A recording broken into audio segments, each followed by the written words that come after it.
Sir Albert Einstein मानव इतिहास का एक इतना बुद्धिमान व्यक्ति जो अकेला हजारों साइंटिस्ट के बराबर माना जाता था, जिसने अपनी खोजों के आधार पर विज्ञान की दुनिया को पूरी तरह से बदल कर रख दिया। यहाँ तक कि 14 मार्च को इनका बर्थडे हम सब जीनियस डे के रूप में भी मनाते हैं। आज मैं आपको एल्बर्ट आइंस्टाइन के जीवन की 30 ऐसी बातें बताने वाला हूँ जो आपके जीवन में कोई ना कोई एक परिवर्तन तो ज़रूर लाएगी।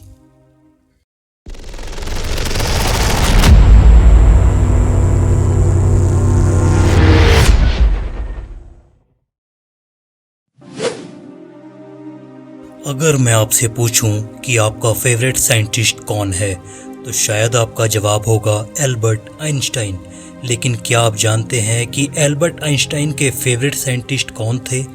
एल्बर्ट आइंस्टाइन के फेवरेट साइंटिस्ट थे गैलीलियो गैलीली।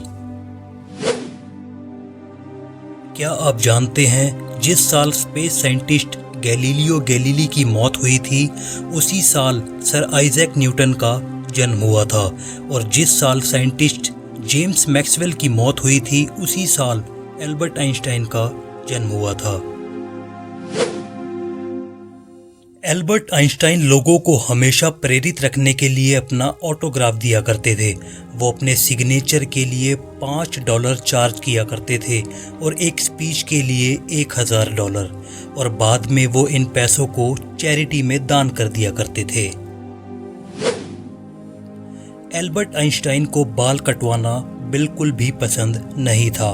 वो बालों में कभी कंघी भी नहीं किया करते थे। आइंस्टाइन का ये बिना कंघी किया हुआ हेयर स्टाइल आज जीनियस हेयर स्टाइल के रूप में जाना जाता है। दोस्तों, हम सभी जानते हैं कि एल्बर्ट आइंस्टाइन की सभी खोजें दुनिया भर में प्रसिद्ध है, लेकिन सबसे ज़्यादा प्रसिद्धि उन्हें तब मिली जब उन्होंने फार्मूला E=mc2 की खोज की।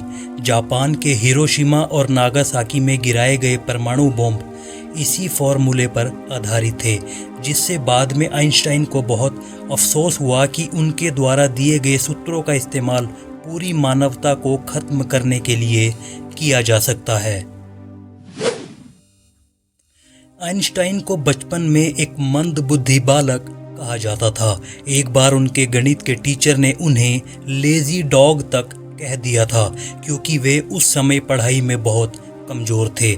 लेकिन फिर भी मैथ ही उनका सबसे फेवरेट सब्जेक्ट हुआ करता था।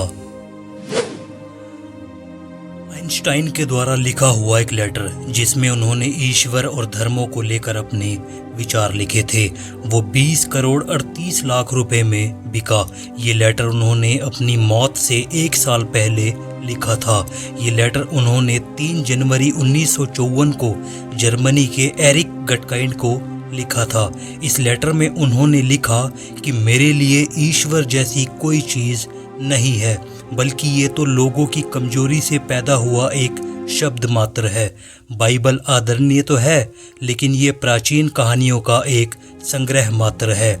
इस लेटर में वो आगे लिखते हैं कि किसी भी तरह की व्याख्या, चाहे वो कितनी भी रहस्यमयी क्यों ना हो, उनके इन विचारों को नहीं बदल सकती। एल्बर्ट आइंस्टाइन की याददाश्त से जुड़ा एक किस्सा बहुत फेमस है। एक बार आइंस्टाइन ट्रेन में सफ़र कर रहे थे। जब टिकट चेकर उनके पास आया तो उन्होंने टिकट दिखाने के लिए अपना हाथ जेब में डाला। टिकट ना मिलने पर उन्होंने अपना सूटकेस चेक किया। वहाँ भी टिकट ना मिलने पर वो अपनी सीट के आसपास अपना टिकट ढूंढने लगे। ये देखकर टिकट चेकर ने आइंस्टाइन से कहा कि अगर आपका टिकट गुम हो गया है तो कोई बात नहीं, मैं आपको अच्छी तरह से पहचानता हूँ। मुझे पूरा यकीन है आपने टिकट ज़रूर लिया होगा। टीटी जब बाकी लोगों का टिकट चेक करके वापस जा रहा था तो उसने देखा कि आइंस्टाइन अभी भी अपनी सीट के नीचे टिकट को ढूंढ रहे थे। टीटी ने फिर से कहा कि आपको टिकट के लिए परेशान होने की ज़रूरत नहीं है, आपसे टिकट नहीं मांगा जाएगा। ये सुनकर एल्बर्ट आइंस्टाइन ने टीटी से कहा कि वो तो ठीक है, लेकिन टिकट के बिना मुझे पता कैसे चलेगा कि मैं कहाँ जा रहा हूँ। एल्बर्ट आइंस्टाइन कहते थे कि उनका दिमाग उनकी प्रयोगशाला थी और फाउंटेन पेन उनका उपकरण।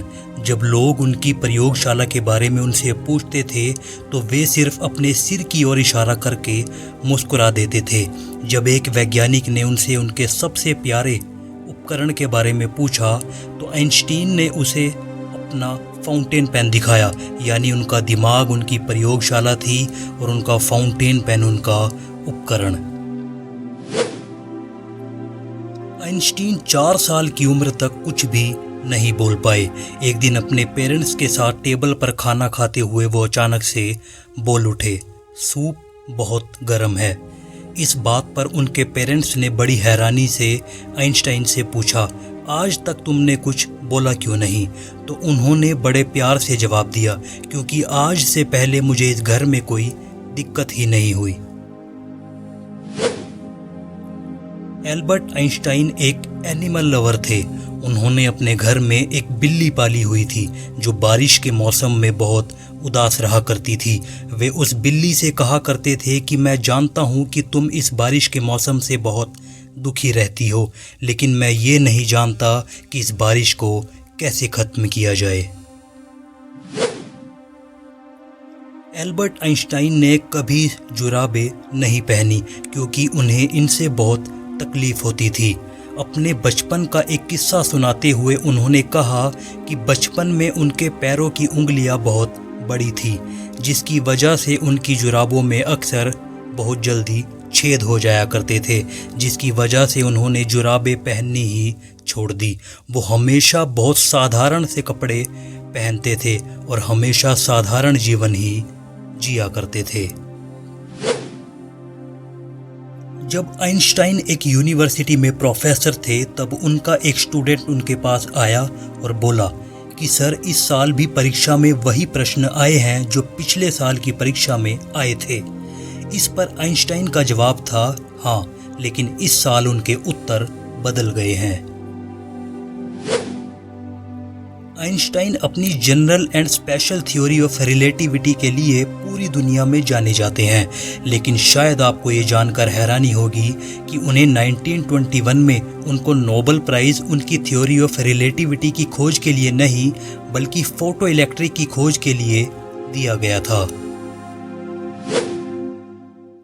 एल्बर्ट आइंस्टाइन अपने जीवन में नींद को बहुत महत्व देते थे।